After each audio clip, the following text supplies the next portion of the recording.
This morning, it's my pleasure to introduce Dean Mills.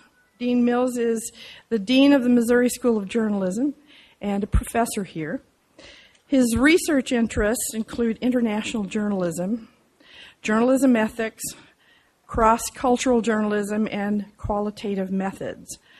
Mills is an author of a Ford Foundation study on race and the news and a book on cross-cultural journalism across cultures, that he co-authored with Missouri School of Journalism colleagues Fritz Kropp and Cynthia Frisbee. Mills began his academic career at the University of Illinois, where he completed a doctorate in communications in 1981, and before coming to Missouri in 1989, he served as director of Penn State University's School of Journalism and then a coordinator of graduate study at the communications at the California State University at Fullerton. Before entering academia, Mills worked as a professional journalist. He became Moscow bureau chief for the Baltimore Sun in 1969, and after earning a master's degree in journalism at the University of Michigan and a bachelor's degree in Russian and journalism at the University of Iowa, from 1972 to 1975, he was the Sun correspondent in Washington, D.C., where he covered the Watergate scandal, the resignation of Vice President Spiro T. Agnew, and Roe versus Wade Supreme Court decision. So I give you Dean Mills.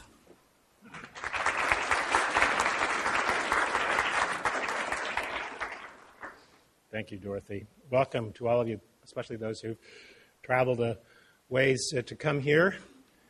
The Reynolds Journalism Institute was founded 6 years ago for events exactly like this one, projects and events which draw together citizens and journalists in efforts to strengthen democracy. So I'm particularly delighted that we could host this event.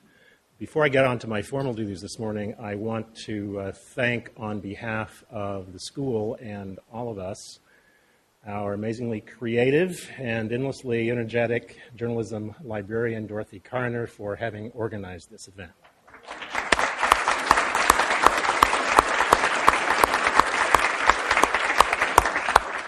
I have a general rule about introductions that they shouldn't be any longer than the speech of the person being introduced. In a situation in which we have an introducer of an introducer of an introducer, I think that we should factor that down by a square root. So I'm going to be brief in introducing one of my good friends and one of the stalwarts on this campus, always a resource of information and counsel to the rest of us, Michael Middleton, who is our Deputy Chancellor at the University of Missouri, Columbia. Professor Middleton got his bachelor's degree in political science from Missouri in 1968, and he is a 1971 graduate of the Missouri School of Law.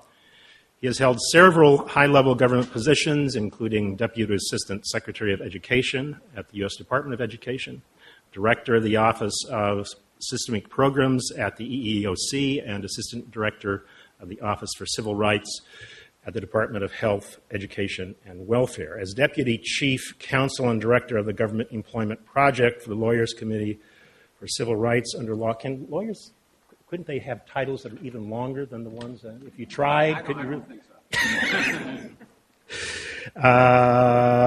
Director of the Government Employment Project for the Lawyers Committee for Civil Rights under Law in the early 1970s. He handled a number of important civil rights cases focusing on voting rights and government employment throughout the South. He began his career as a trial attorney for the U.S. Department of Justice Civil Rights Division, where he actively litigated several major employment discrimination cases in federal courts across the country. He's got a whole bunch of awards, take my word for that, both at the national level, the state level, and the campus level, where he was given a prestigious teaching award. It is my pleasure to introduce Michael Middleton.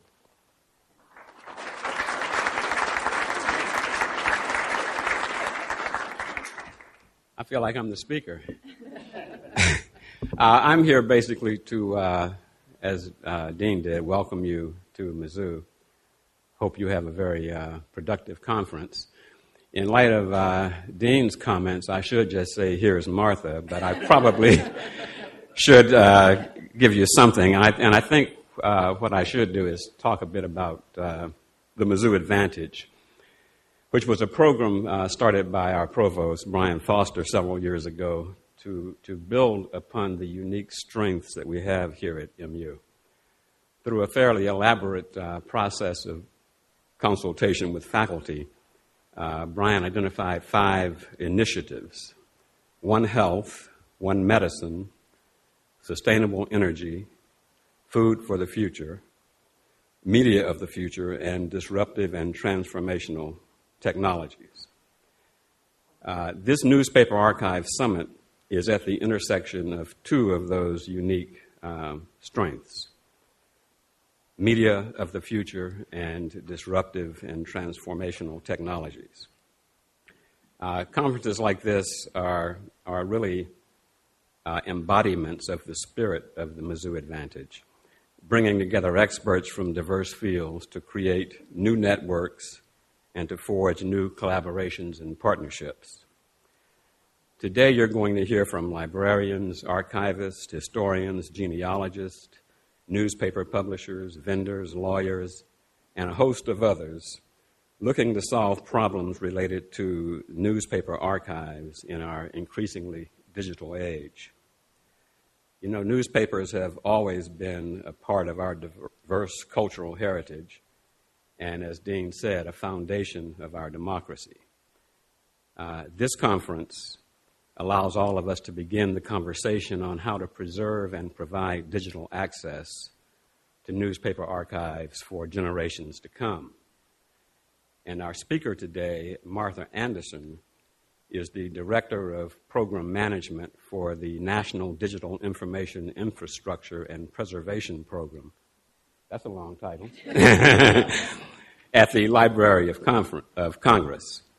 Her program has developed a network of over 180 partners nationally and internationally to select, collect, and preserve at-risk digital content. Today, her program supports collaborative collection and preservation of digital content of high value for public policymakers, as well as the development of shared tools and services for sustaining diverse digital content for long-term access. So please join me in welcoming Martha Anderson.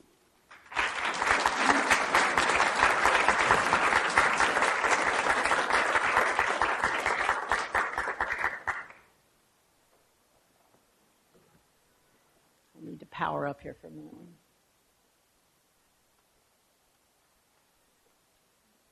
I think I'm on.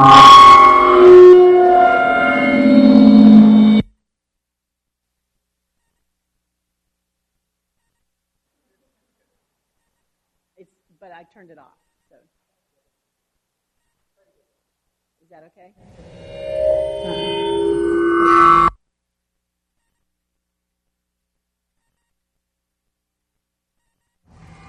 I'm moving close. Can I just use this one? Okay, thanks.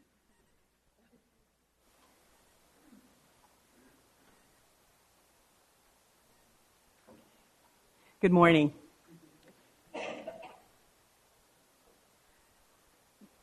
The comments earlier kind of reminded me of the red Volkswagen phenomenon. You know, you think about a red Volkswagen and then you see a lot of them.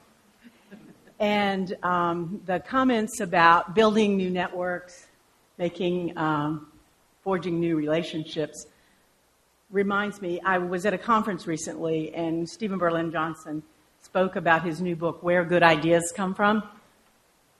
And one of the characteristics that he identified in his study of this is that people who are innovative and who are creative have a large, loosely bound set of contacts with people who are very different from them in thought, in pursuit, in domain expertise, so to speak.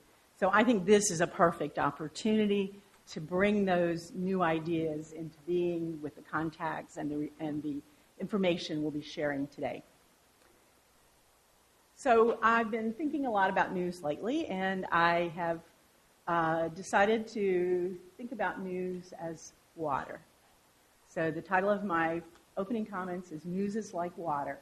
So there are two parts to this. The first part is kind of my musings on news and some things I've observed.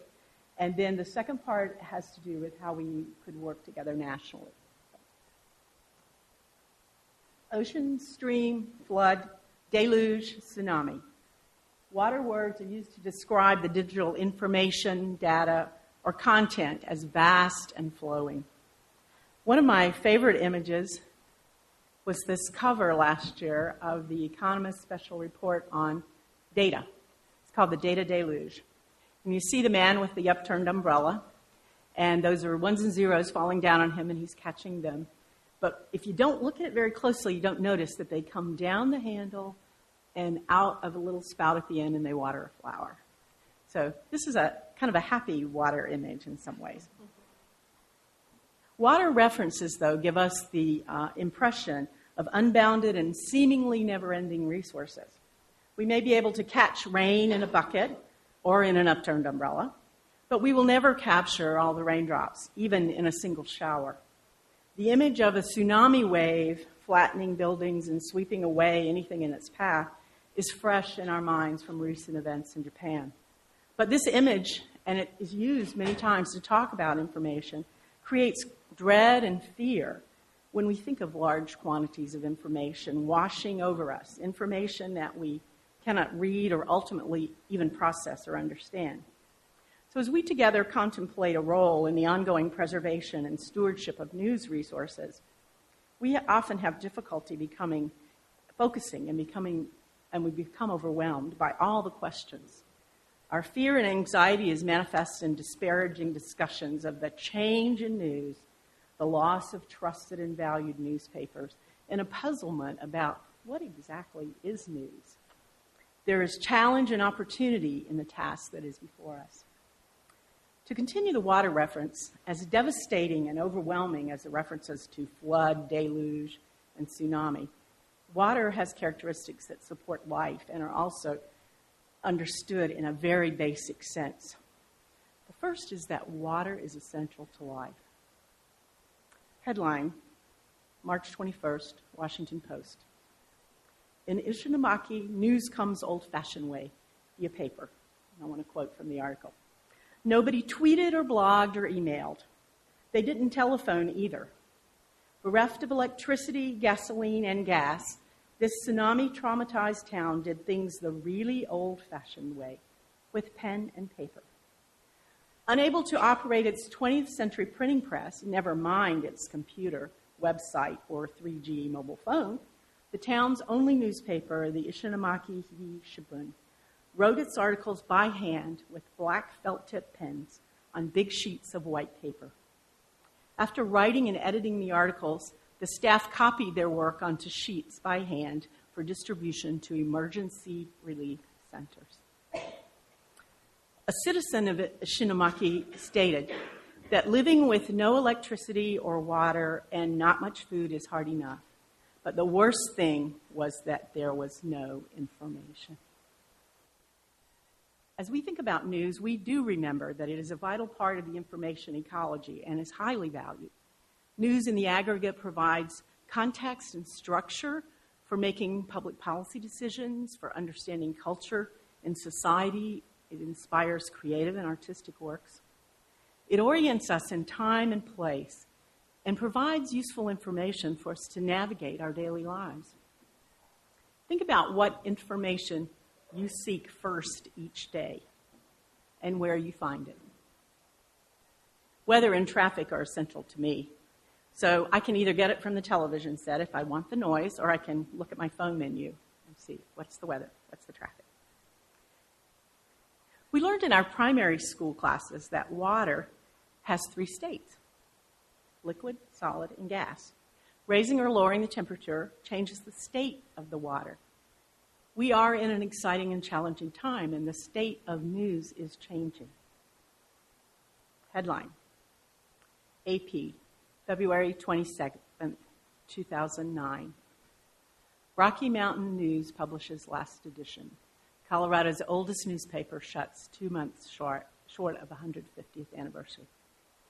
So to read from the article, questions about the future of the Rocky Mountain News had become so common, the newspaper staff put up a handwritten paper sign on the news desk that said, "We don't know." On Thursday, someone wrote over it in heavy black marker, "Now we know." Colorado's oldest newspaper, which launched in Denver in 1859, printed its last edition Friday, leaving the Denver Post the only daily newspaper in town. 4 owners of 33 U.S. daily newspapers have sought Chapter 11 bankruptcy protection in the past 2.5 months. A number of other newspapers are up for sale. That was the news in 2009. That was also the news that began to really make us pay attention to what was happening with news and the preservation of news. A characteristic of news is that it goes to where the readers are.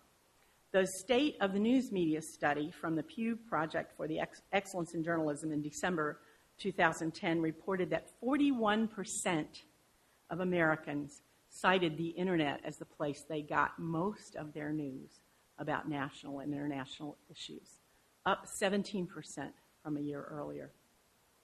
When it came to any kind of news, the report stated that 46% now say they get news online at least 3 times a week. State of the News Media Report found that 47% now say they get some kind of local news on mobile devices, such as their cell phone or other devices. News is changing in other ways. Living in a humid climate like Washington, D.C., we know that water is in the air. News is like that water in the air, all around us. Television monitors in airports, hospital waiting rooms, hotel lobbies, pubs, and restaurants. There are printed newspaper boxes at gas stations, restaurants, drugstores, and in Washington, they deliver free papers at metro stops. And then we have news feeds on our PCs, Macs, or smartphones. News has been described by scholars as ambient. We as readers are becoming part of the news flow. The Pew study that I cited earlier stated news is becoming a participatory activity as people contribute their own stories and experiences and post their reactions for events.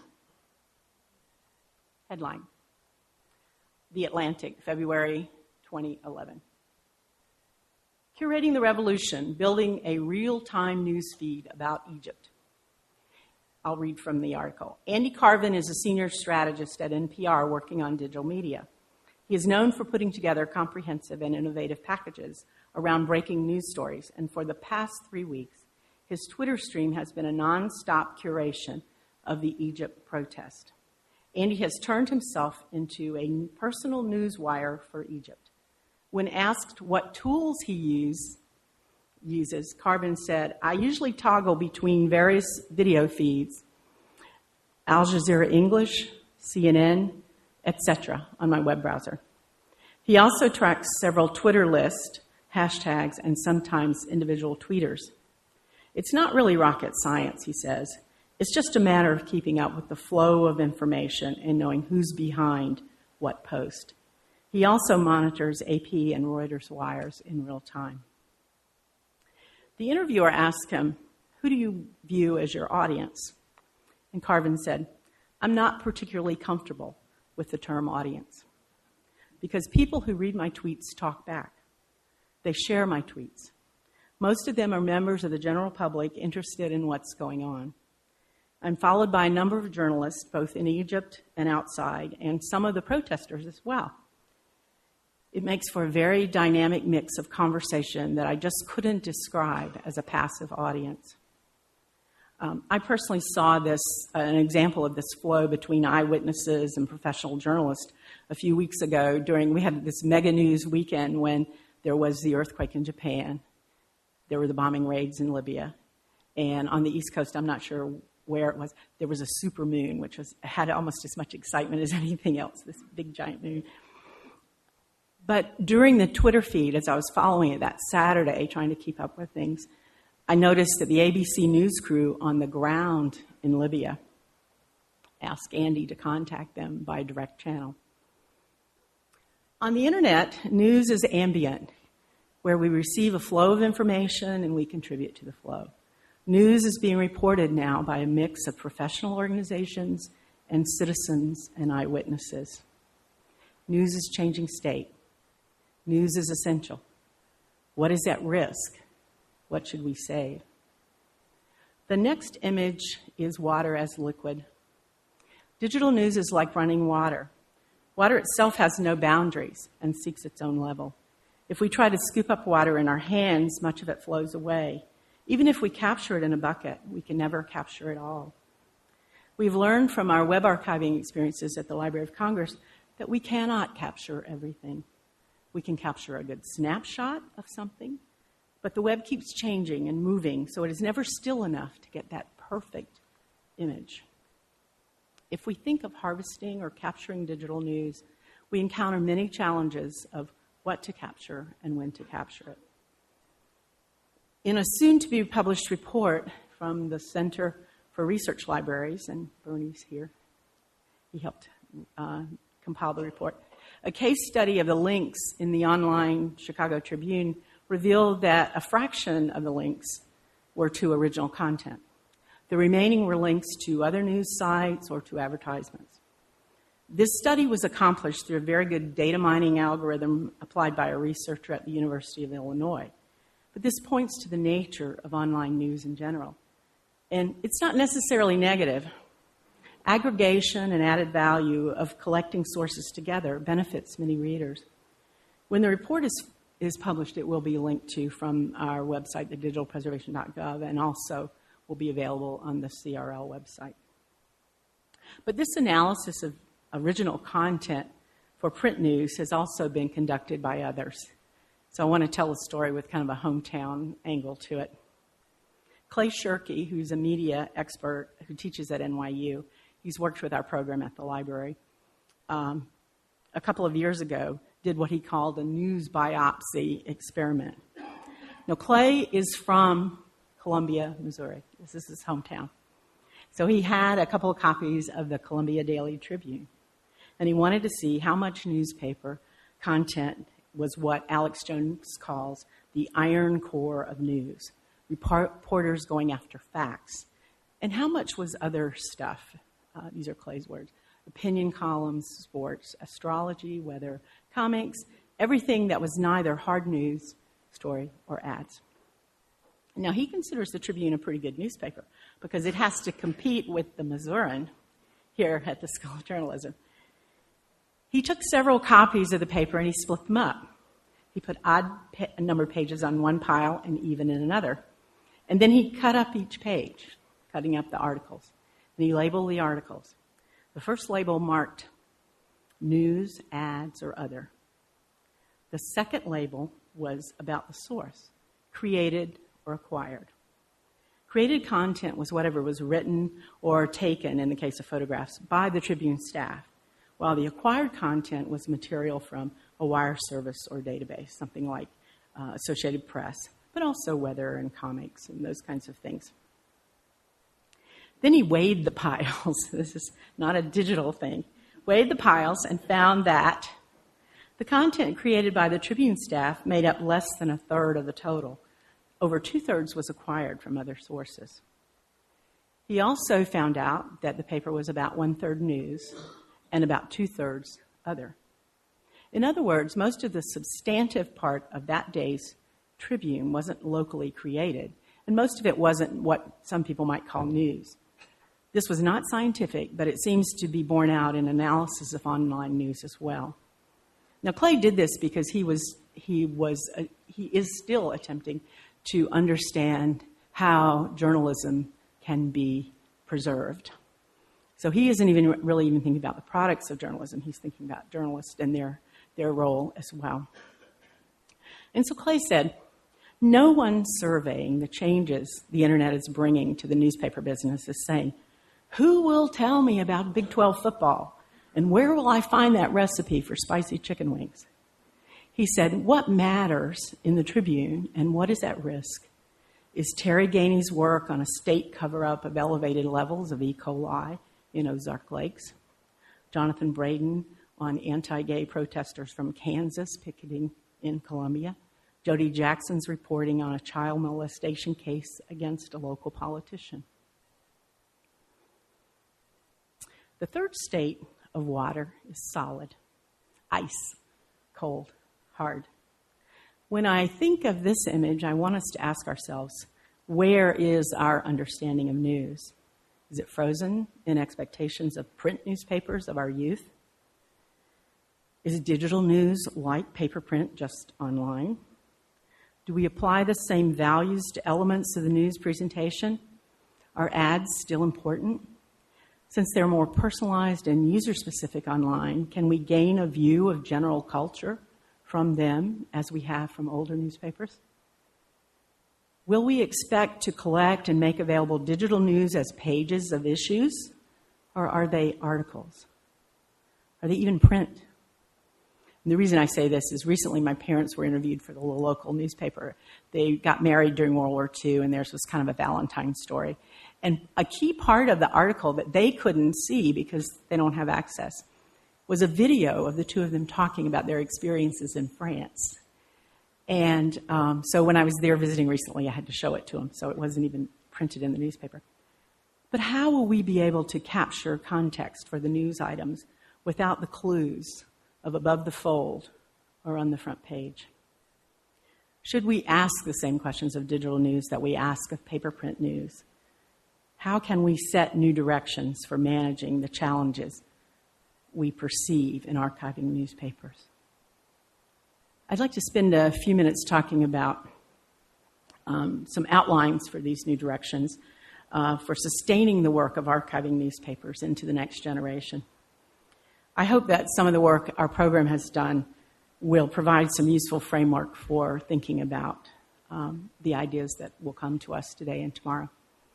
The program is called the National Digital Information Infrastructure and Preservation Program. Most people refer to it as NDIP. There's a clever statement that sometimes the librarian has said. It sounds like in deep. And that's a good thing. We're committed. We're happy to be immersed in the problems here. But the whole vision of the program was that it would bring together networks of people and technology. So we bring together various stakeholder communities, like today, and we look at information from a whole life cycle view, from when it was created, how it's used, who takes care of it for the long term. Last year, the last couple of years, we co-sponsored a study with the National Science Foundation, the Mellon Foundation, and JISC in the UK. And it was called the Blue Ribbon Panel to study sustainable preservation and access to digital content. Now, half the panel was economists. The other half were librarians, archivists, technologists. So the report was published a year ago, and there was a symposium in Washington on April 1st last year. And I just wanted to share a couple points about this report. It made 3 recommendations for action. Articulate a compelling value proposition. Make the case for the value of the content and its use. 2, provide clear incentives to preserve in the public interest. And try to reconcile these incentives in shifting information environment. So we'll have discussions around both of these this morning and this afternoon. And 3, define the role and responsibilities among stakeholders to ensure an ongoing and efficient flow of resources for taking care of digital content through the digital life cycle. These resources should not only include funding, but expertise and attention to change and innovation. It's what Aaron called last night the good ideas. The report looked at 4 kinds of content. Scholarly discourse, the published output of scholarly inquiry. We kind of think of those as journals. Today they're blogs as well. Research data, the primary inputs to research, as well as the first results of that research. And then the last 2 that relate to news as we are looking at it today. The third was commercially owned cultural content, culturally significant content that is owned by a private entity and is under copyright protection. So that will come into our discussions as well. And the fourth is collectively created web content that is created interactively and as a result of collaboration and contribution by consumers. So that is also related to our discussions. Over the next day and a half, we have expertise and experience in this room to examine the issues around news as commercially owned cultural content. So there are a couple of priority actions that were defined, and we need to look at examining and understanding the benefits, the competing benefits of commercial with cultural, the public or private. We also need to bring together leading players to sponsor public-private partnerships. As much as we mourn the demise of newspapers and publishing enterprises, we must also confront the emerging nature of news as a collectively created resource, distributed on the web and on mobile devices.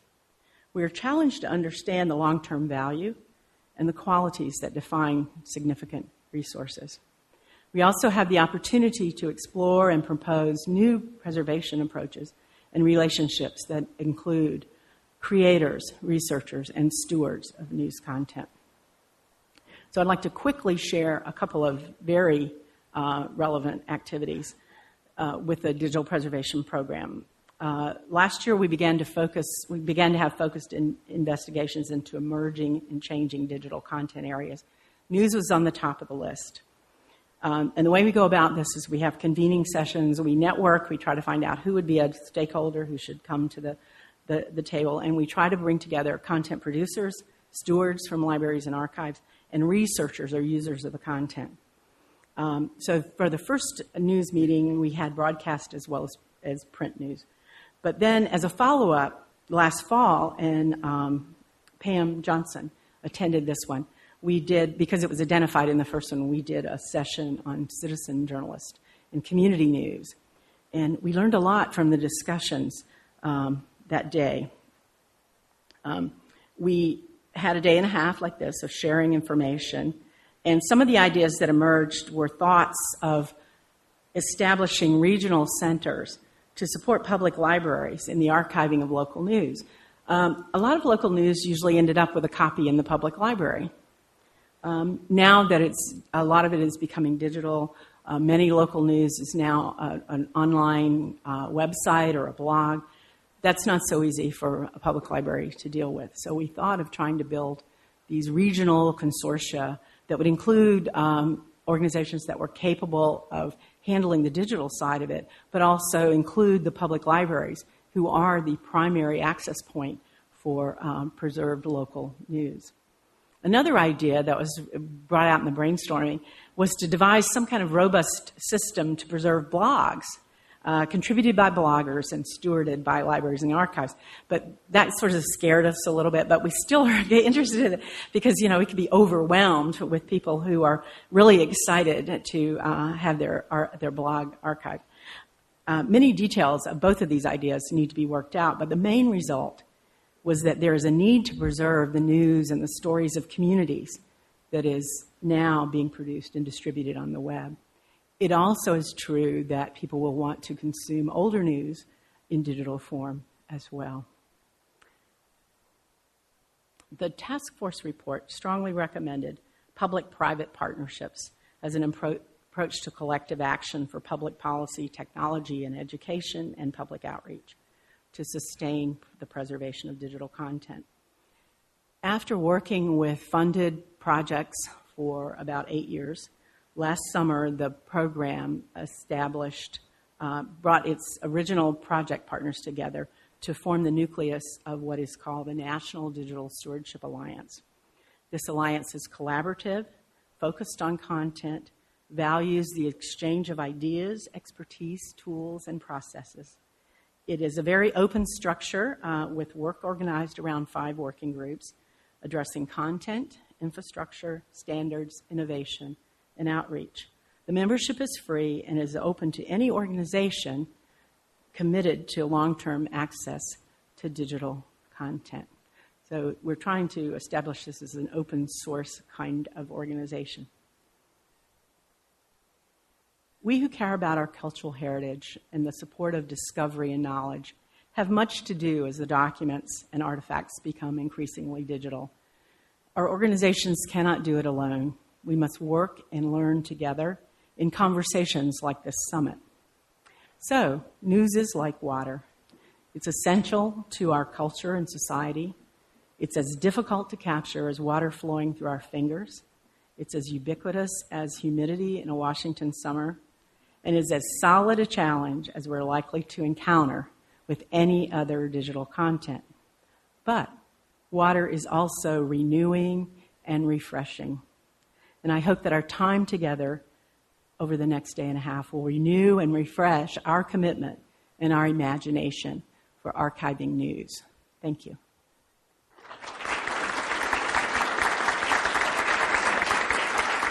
It's called the National Digital Stewardship Alliance, and you can find out information about it on our website, which I left It is it's in its development stage. We had a convening session in December in which the members decided how they would work together. So this is different for a big federal agency to say, oh, come together, let's work together. Your ideas count very much. And so we've organized, we're in the process of electing our first coordinating committee. We resisted the word board or anything heavy like that.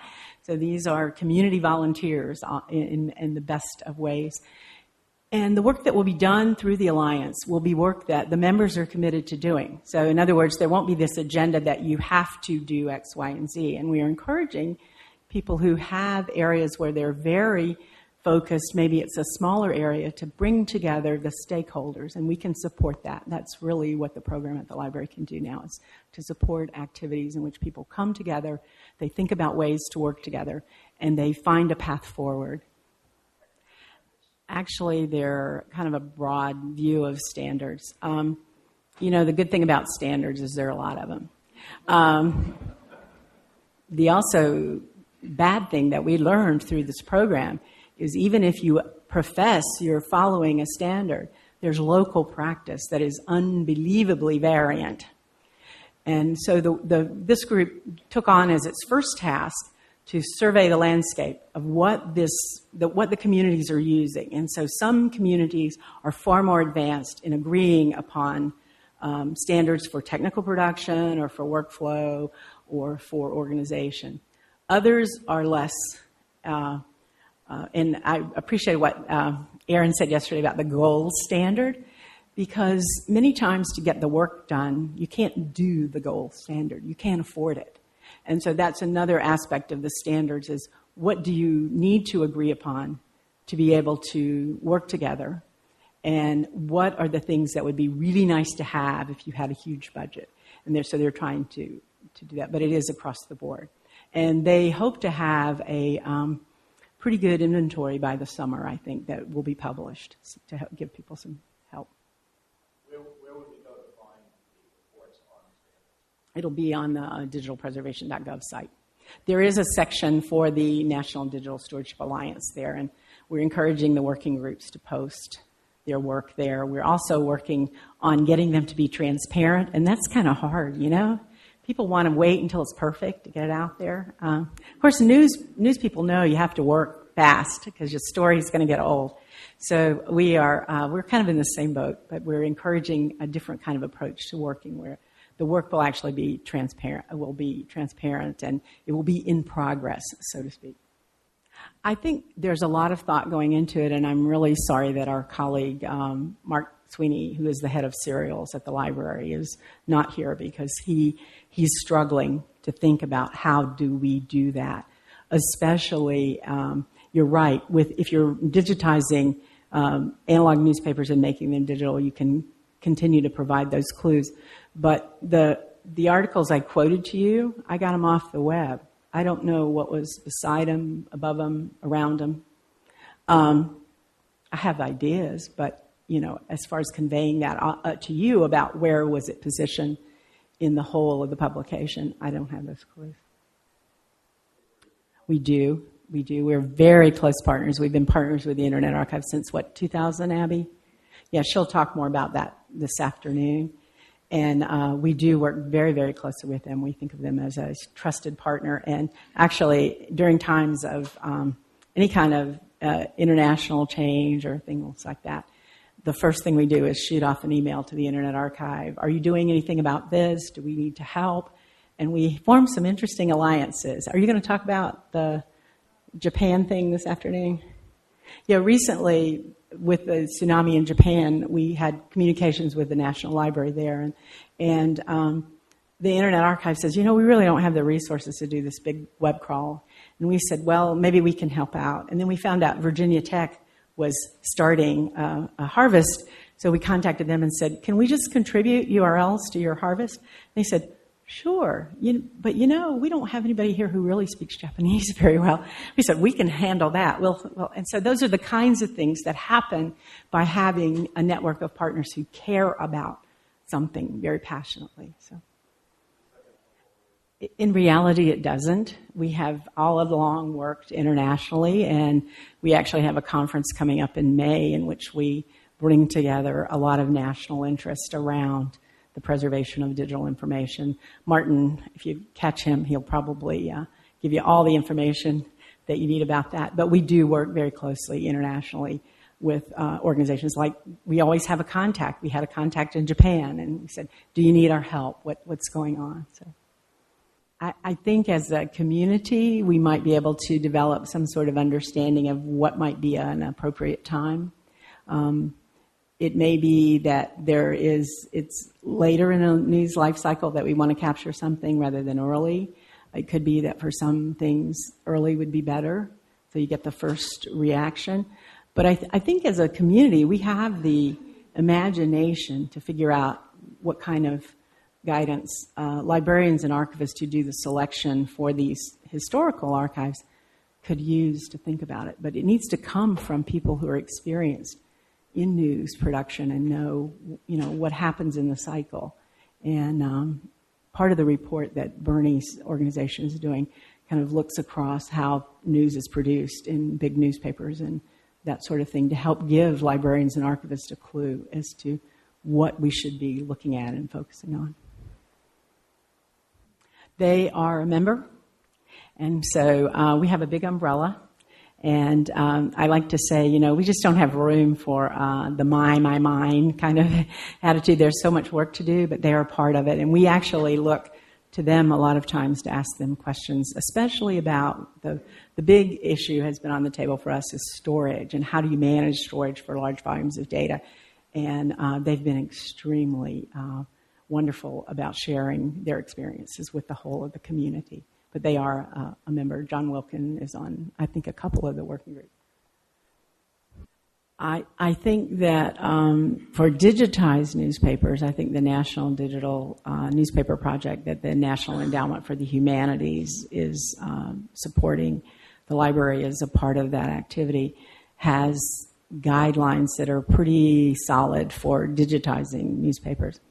For harvesting or collecting newspapers from the web, there is no gold standard, and that's an area that we really need to think about.